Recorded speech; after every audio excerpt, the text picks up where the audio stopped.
Tele-emergency medicine is a reasonable addition to modern emergency medical services. It provides faster patient care and drastically improves quality. I'm always happy that the telemedic is there. He completes the whole picture.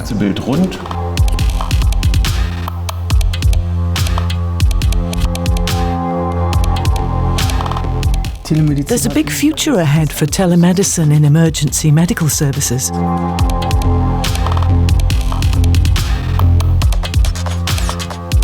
Telemedicine is a very new territory, and right now we're in its pioneering days.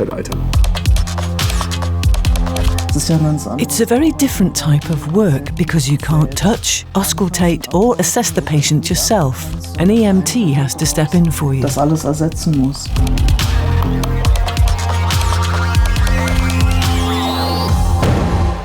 You will always have to deal with situations unknown to you beforehand.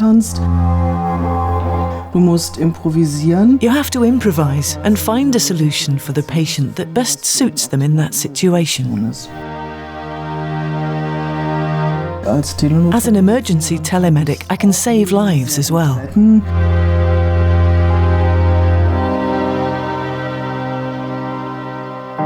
The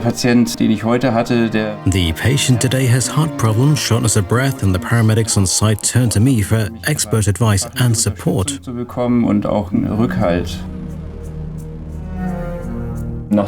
After applying the ECG and assessing the heart, we determined that there's an ECG abnormality and called in our telemedic for a consultation. In this case, it is very important that the ambulance that gets to the scene first determines whether the patient is in a serious condition. Of course, we have monitoring systems that can give us a good insight. Please treat according to SOP ACS. The patient needs to be considered critical. SOP means Standard Operating Procedure, which is a type of algorithm, a guideline, so that the paramedic knows exactly what to do, even with things that a physician used to do. So to speak, telemedicine starts where the SOP ends. I would like to speak to the patient now. In our case, the patient asked to be taken to a different hospital than the one we'd arranged.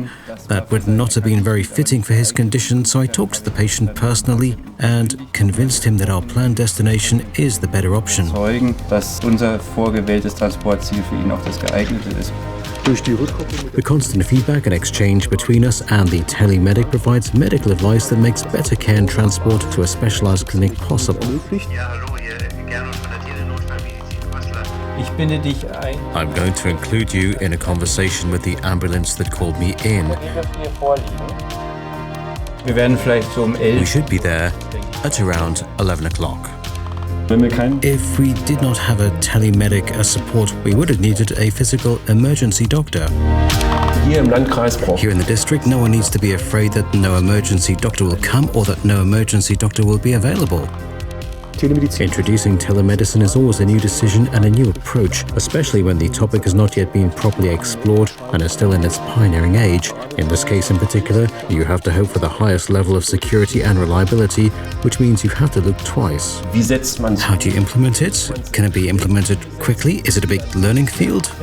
I think you can generally be very proud of adding something new to the table. It's a massive accomplishment that requires a huge team. Only a big team that works well together can achieve something like this, and we've managed to do that here. The telemedics expand my competence by giving me legal certainty as well. They are more of an aid, a support, if there are any questions out there that a paramedic on site can't answer.